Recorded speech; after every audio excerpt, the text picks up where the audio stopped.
Right, looks like the former world heavyweight champion David Haye is going to retire on Thursday. That's his 31st birthday. He always set himself that deadline, and he's already informed the British Boxing Board of Control that he won't renew his boxing licence. But since losing his world title in the summer to Vladimir Klitschko, he also said that he'd consider delaying that retirement for a rematch or a fight against his older brother Vitaly, the WBC champion. Despite the Haye camp saying no negotiations have taken place, the Klitschko's manager has told the BBC that a fight against Vitaly could take place early next year, and they have been talking.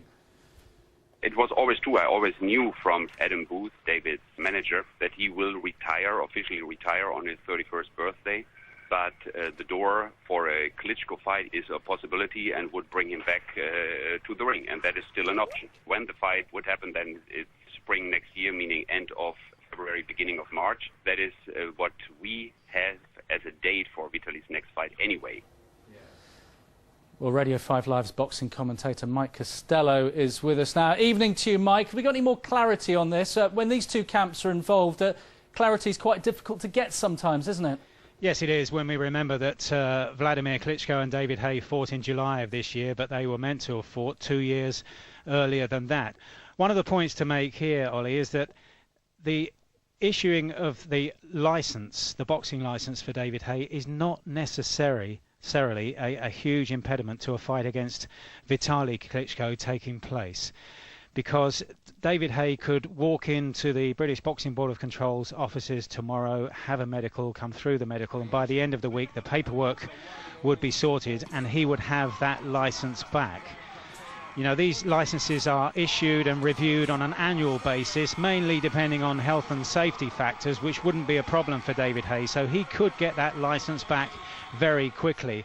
I think potentially a bigger impediment is the negotiations as to how much money he would earn. And I was speaking to Bernd, who we'd just been hearing from there a month ago about this, and he said that David Haye this time round would have to be prepared to take a much smaller piece of the pie than he received against Vladimir Klitschko back in July.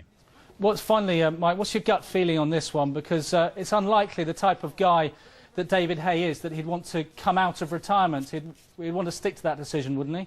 Well, against that, maybe, as a fighting man, he wants to erase some of the memory of that performance against Vladimir Klitschko, beaten so convincingly on points, and the damage done to his reputation, although in my view the performance wasn't as bad as some of those reviews have suggested.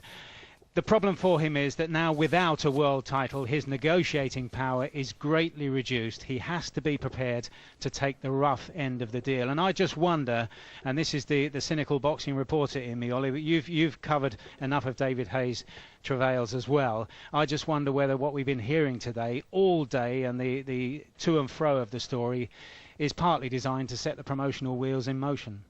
We will see. It will be an interesting 48 hours. As it stands, you and me, Mike, we're going to be speaking to Haye on Thursday, see what he's got to say. Right.